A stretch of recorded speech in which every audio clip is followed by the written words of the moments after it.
accusées de négliger leurs enfants en raison de leur reconversion extrême, Amandine Pélissard et son époux Alexandre se sont fait de nombreux ennemis. Bien décidés à maintenir leur nouvelle activité et ce, peu importe les insultes et les signalements anonymes, les tourtereaux ne comptent pas arrêter de produire des contenus érotiques et pornographiques.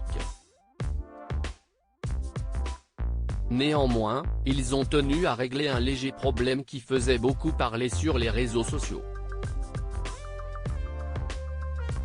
CIST lors d'un live TikTok diffusé récemment, que la mère de 8 enfants révélée dans l'émission Famille Nombreuse, La vie en XXL, est revenue sur le fait que des photos de famille, y compris de ses enfants, étaient visibles en toile de fond lors de leur tournage pornographique. Consciente que cela peut poser de graves problèmes, la nouvelle star du X a annoncé que ces dernières seraient désormais retirées du décor. Maintenant, je floute tout, a-t-elle lâché, on ne peut plus catégorique. Lors d'une interview accordée au magazine Public et publiée en février 2023, la mère de famille avait déjà évoqué ce sujet.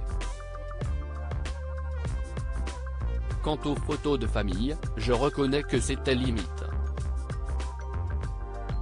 J'ai décidé de les flouter quand nous filmons nos contenus, assurait-elle alors. Une histoire qui va très loin. Il faut dire que le couple n'a pas le droit à l'erreur. Déjà très critiqués pour avoir opéré ce virage à 180 degrés, les amoureux subissent insultes et critiques depuis déjà plusieurs mois. Le 15 février 2023, alors qu'elle était en séjour à Paris avec l'une de ses filles, Amandine Pélissard a notamment reçu un appel de son mari l'informant que la police était chez eux. Suite à un signalement anonyme pour maltraitance sur enfant, toute la tribu a donc été auditionnée. Choqué et à la fois très énervé, le couple avait alors décidé de pousser un énorme coup de gueule sur Instagram.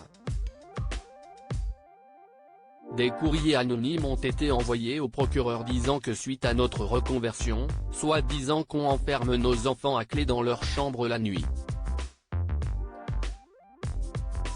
Là en fait ce sont juste des haters qui se cachent derrière leurs écrans et qui font des lettres anonymes adressées au procureur de la République. CIST très grave. Nos enfants ont été choqués par les questions qu'on leur a posées, s'indignait-elle alors.